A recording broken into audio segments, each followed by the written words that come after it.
માળિયાહાટીના અગ્ર ગણ્યા અને પ્રતિષ્ઠિત ડૉક્ટરોની નવીનભાઈ વી શાહનું 80 વર્ષની ઉંમરે બોમ્બે ખાતે ગઈકાલે અવસાન થતાં માળિયાહાટીના પંથકમાં શોક છવાઈ ગયો છે. ડૉક્ટર નવીનભાઈ શાહ ખૂબ માંગરોળ વતની હતા. તેઓ ડૉક્ટર નવીનભાઈ શાહ મૂળ માંગરોળના વતની હતા. તેઓ છેલ્લા 40 વર્ષ થયા માળિયાહાટીનામાં રહ્યા હતા અને પોતાનું દવાખાનું ચલાવતા હતા. ગરીબોના બેલી સેવાભાવી સેવાના ભેખધારી તરીકે ડૉક્ટર નવીનભાઈ શાહ સાહેબે નામના મેળવી હતી.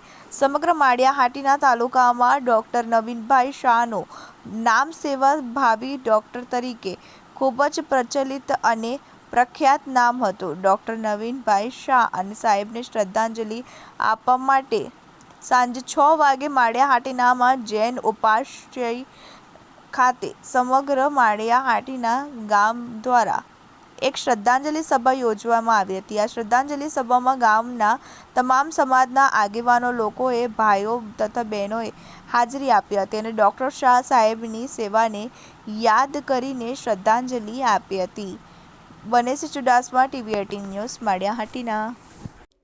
TV18 media Gujarati private limited Gujarati યેન દ્વારા પડે પળની ખબર ધરાવતી ગુજરાતી ન્યૂઝ ચેનલ છે, જે જ્યાં જ્યાં વસે ગુજરાતી ત્યાં ત્યાં ગુજરાતનો સદાકાળ ગૌરવ એ સૂત્રને સાર્થક કરતા તમામ ગુજરાત અને ગુજરાત બહાર દેશ વિદેશમાં વસતા ગુજરાતીઓને દેશ અને દુનિયાના તમામ 24 કલાક પડે પળના સમાચારની માહિતગાર રાખે છે અને જેમનો મુખ્ય ઉદ્દેશ સમસ્યા તમારી, ઉકેલ અમારો ના સ્લોગન સાથે ટૂંકા સમયમાં TV18 મીડિયા ગુજરાતી ચેનલને લોકપ્રિયતા મળી છે.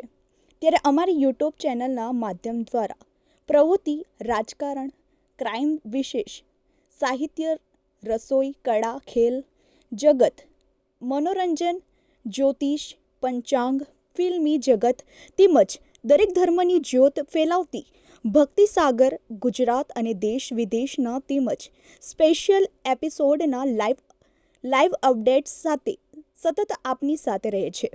તેમજ અમારી યુટ્યુબ ચેનલ પણ, જેનાથી તમને ડેલી ન્યૂઝ જોવા મળે છે અને ઉદ્યોગ જગતની જાણકારી કોમર્શિયલ અને જાહેરાતો દ્વારા આપ સુધી ઝડપી પહોંચાડીએ છીએ. તેમજ સરકારશ્રીની પ્રજાલક્ષી વિકાસની વિગતો સૌથી પહેલાં અપગ્રેડ આપીએ છીએ.